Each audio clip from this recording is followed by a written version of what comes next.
Well, there's a lot of new updates, guys. I mean, wow, what exciting time, of course, to be a Ripple XRP holder.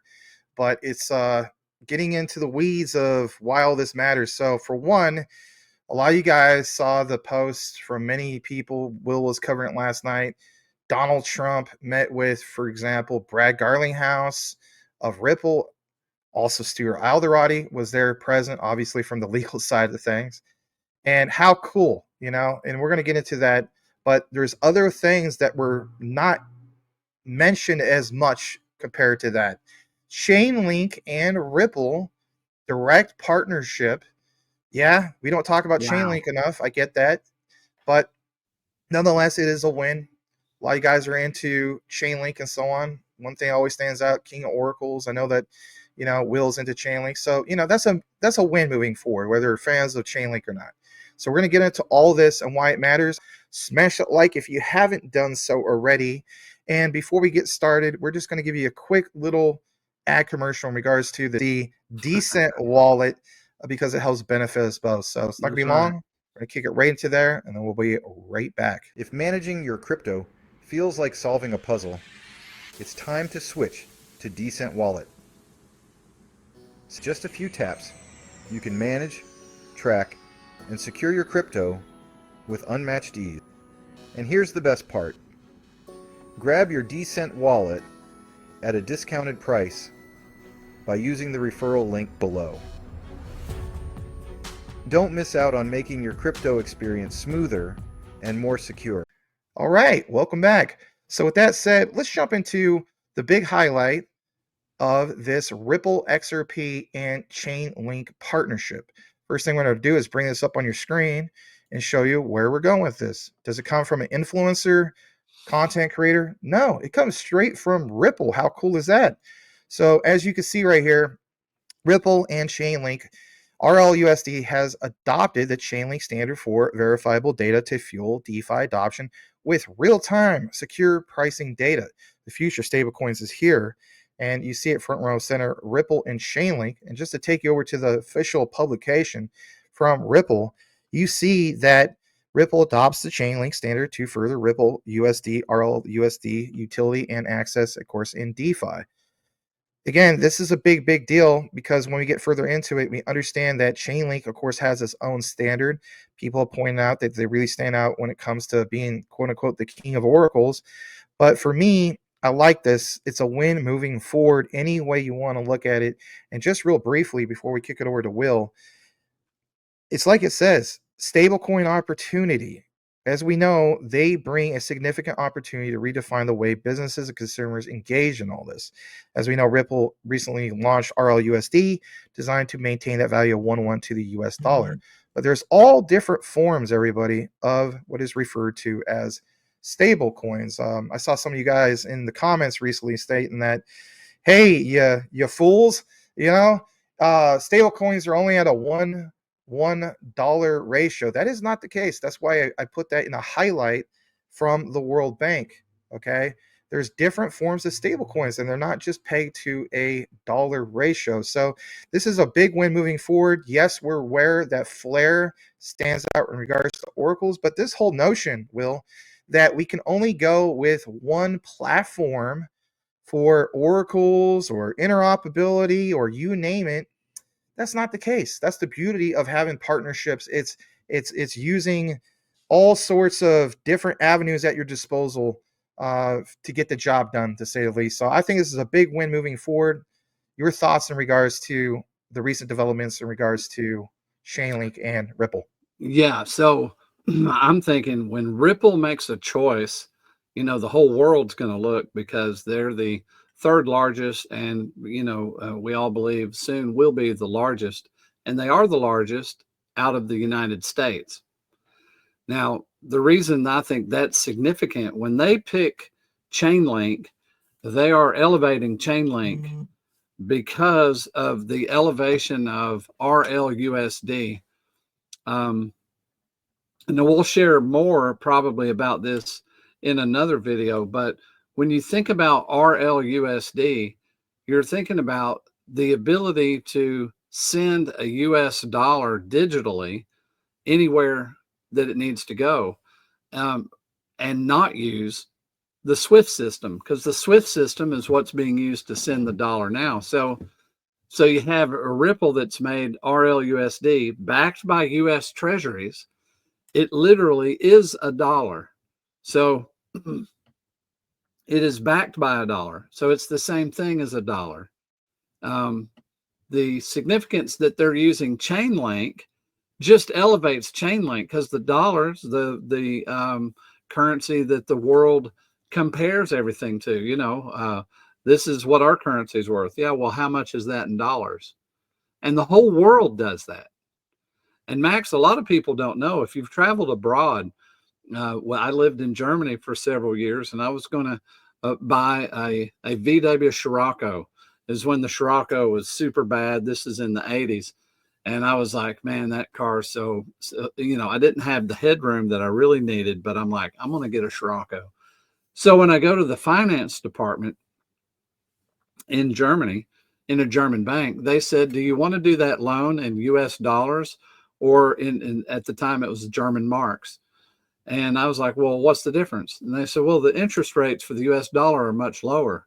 And I said, is this what's offered to all citizens? And they're like, yeah, all citizens of Germany are offered to be able to do a loan in dollars or marks. Well, that's still the case around the world. Many of the places give you the choice to borrow in that form.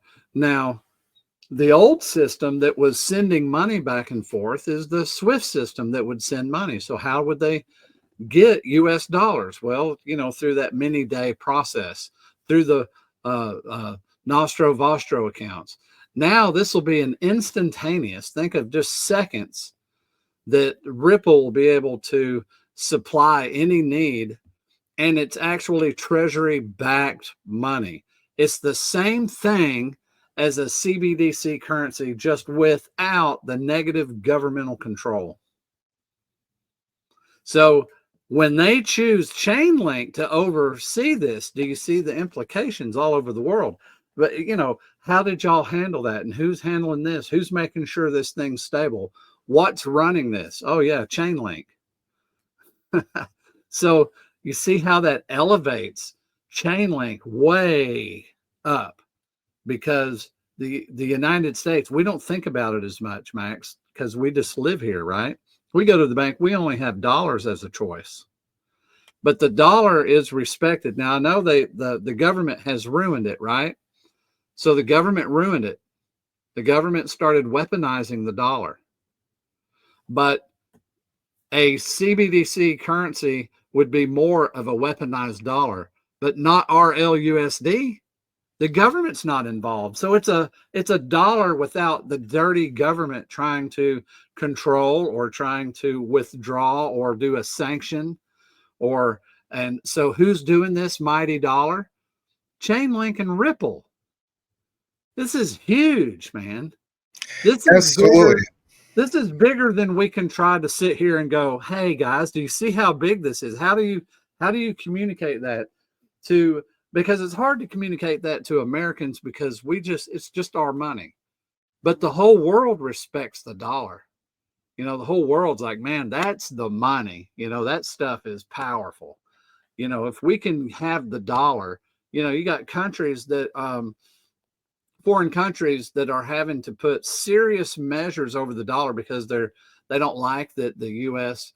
Weaponized it. So to get their people to not use the dollar, they've had to go to extreme measures to try to get them to use their own currency, because the dollar is so powerful. It's like, no, we want that deal. That thing's powerful. And as the shifting currencies go, between currencies, it's the dollar that has dominance. So it's always the winner.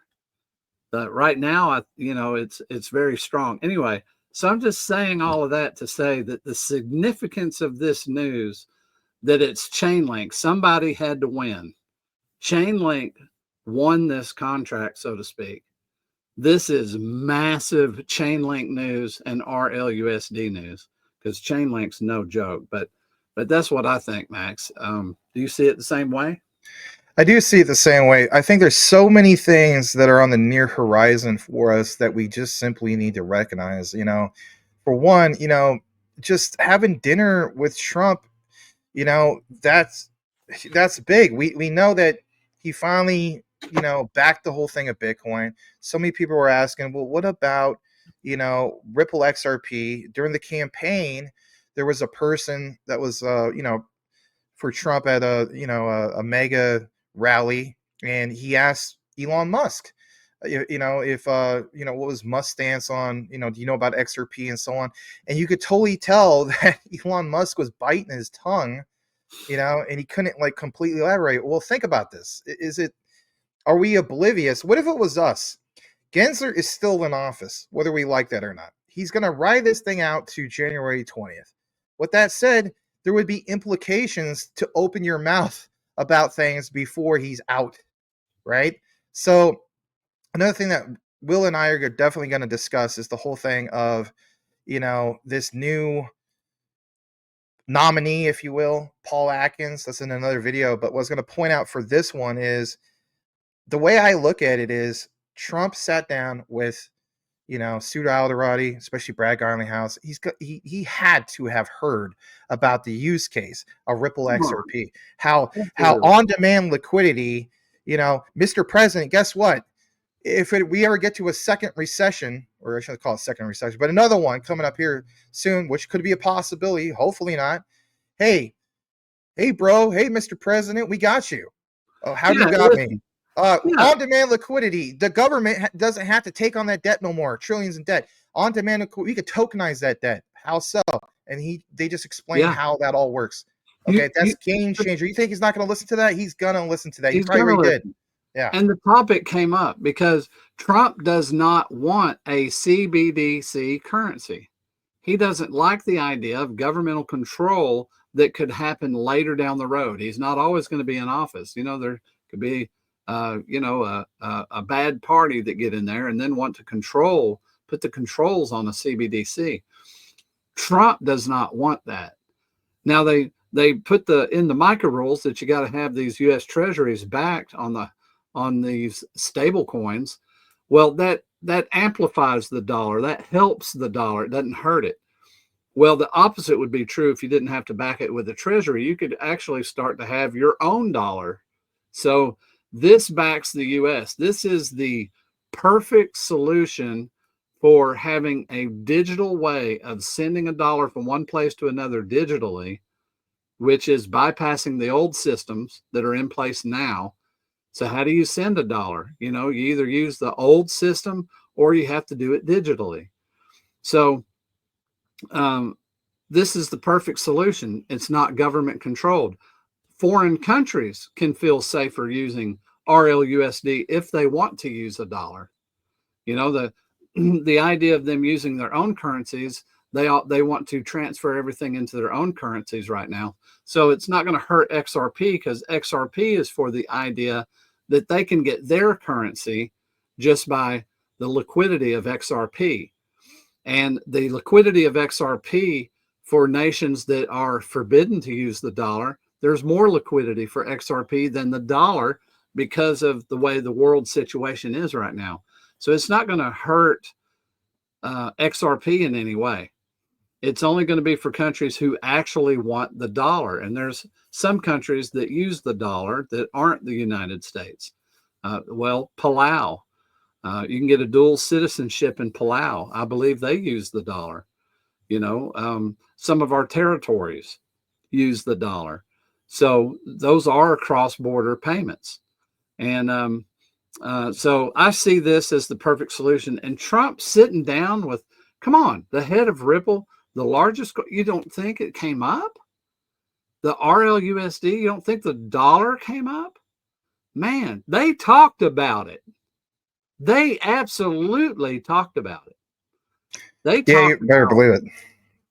That's what they had to talk about. They talked about Now, this was Ripple mainly, right? Now, Ripple, we know the native token's XRP, but Ripple's main deal would be RLUSD now, wouldn't it?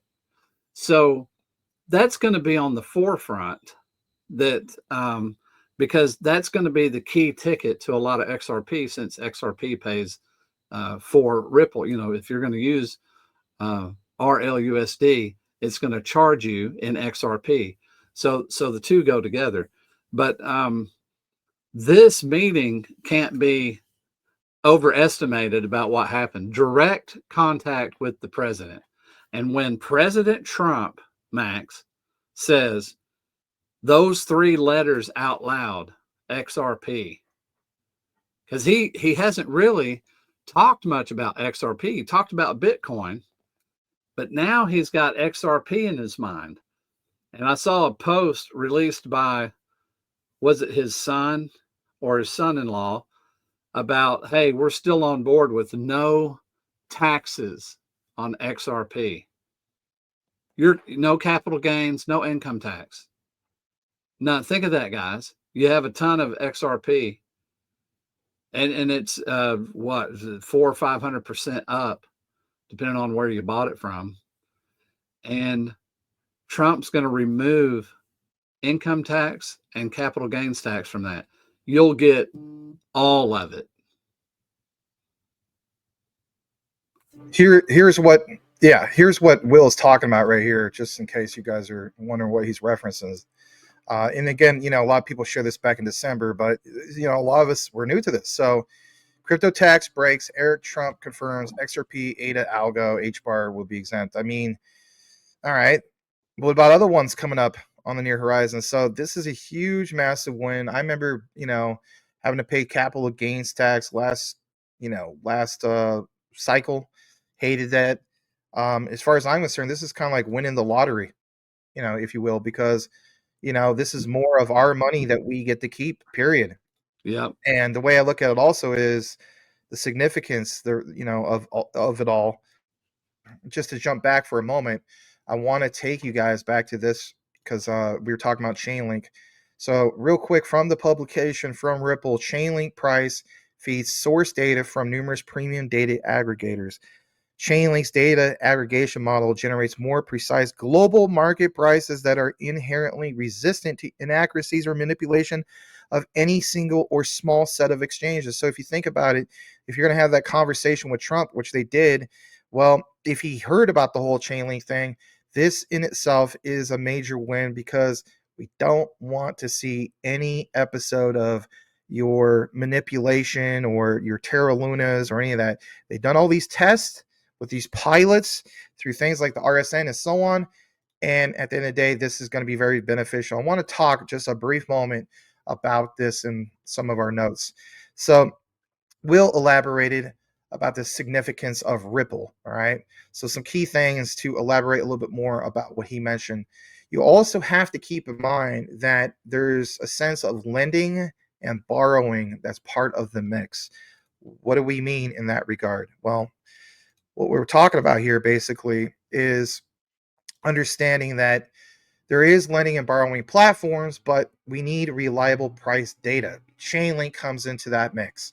It's definitely needed to assess and risk or determine loan to loan value ratios. But then enter in what?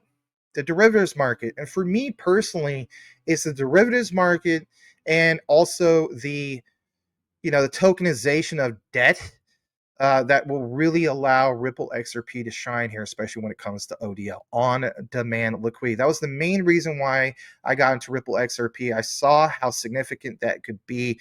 Those are two huge markets. This whole notion that, there's not enough money in the world to have high price XRP. Again, back to the whole thing of, you have pennies in your pocket, you have nickels, dimes, quarters, back in the day, 50-cent pieces, dollar coins, and so on. It's an exchange of hands over and over and over, and that wasn't tracked. But the difference is nowadays with this technology, it is tracked on what? A public unified shared ledger. We're all connected to one internet. It is going to be one unified shared ledger. So with that said, would the derivatives market create like options and futures that would be precise for the future? Yes. Would this increase the adoption of DeFi? Yeah. How so? RLUSD, their reach within a DeFi ecosystem. But at the end of the day, I think it's going to strengthen Ripple's position in the overall crypto market. They're going to be Absolutely. able to leverage DeFi. They're going to leverage Chainlink's infrastructure. It's a win Yeah. for both. Whether I'm guilty of not covering Chainlink enough and so on, that's not the point. The point is we welcome it. Yes, there's Flare, and then people are like going to point that out. Flare with oracles, they don't need this. They don't need this. That's like saying you don't need your competition to get involved with what you're doing. That's like saying Apple in the past, Steve Jobs never needed to work with Sony, and we saw that that wasn't the case. They came together, competitors, right? Why would this be any bit different? So my thing is this: while we understood how this benefits Ripple, well, how does it truly benefit Chainlink? Let's talk about that for Mhm. a brief moment. It's the expanded ecosystem. This is going to integrate RLUSD to solidify Chainlink's position as the leading provider of decentralized Oracle services. I'll give them their flowers. They have always stood out as being the king of oracles. But can we see increased demand for Link? Absolutely. More projects that utilizes Chainlink services definitely would create more demand for Chainlink, and that could potentially increase their value of their particular coin and so on. But it's the credibility, the partnership in itself with Ripple. Yes. Man, that's an The established credibility. space. Absolutely, they're Yeah. like top three, top four, right? The credibility is really the big deal, because for those that don't understand what an oracle is, it's a source of reliable information. So it's got to be extremely reliable, and you need a source of reliable information for smart contracts, because that's how they exercise whatever the contract has. You have a chain of ideas that are in a smart contract that fall like dominoes based on whatever information is included in there, and oracles have to supply that. It has to be truth. It can't be subject to, a foreign country's wishes, or, somebody else's bias. It has to be truth. So when Chainlink that is the one that's going to be over the dollar, which is, dominant on earth, and that is the high importance of that trust that is enhanced in Chainlink right now, just based on RLUSD. Both of those trusting each other is phenomenal, because all smart contracts need an oracle. And Flare, I don't know what Flare is probably got their own oracles. I'm really not sure what Flare depends upon. But Max, wasn't you talking earlier about a relationship that involved Quant? Well, yeah, that's going to be on a different outline. That's in Okay. regards to the Well, treasury, they're going to want to see that video. commercial banks and treasuries and so on. So on that one, that's a nice little segue to that. Be on the lookout for that. We're going to talk about Ripple XRP, Stellar XLM, XDC. Probably take the cake with this, and it's a particular platform where you, as we speak, can earn a yield with it all. So Wow. putting our money to work with trusted platforms, that's the bottom line. Be out on the lookout for that. We have some other material we're going to get into, but hey, at the end of the day, if you guys appreciate this content, simply like and subscribe. So with that said, glad to bring it to you guys. If you listen to the entire outline, simply do us a favor and type this into the comments, and that is link XRP, and we'll know that you listened to the entire outline. Thanks again for listening to the coverage. Saying goes, know what you have, know why you hold it. The research trumps FUD 110%. Glad to do these collaborations with you, brother Will. One brother to another, right? Anyway, we'll see you guys on the next one.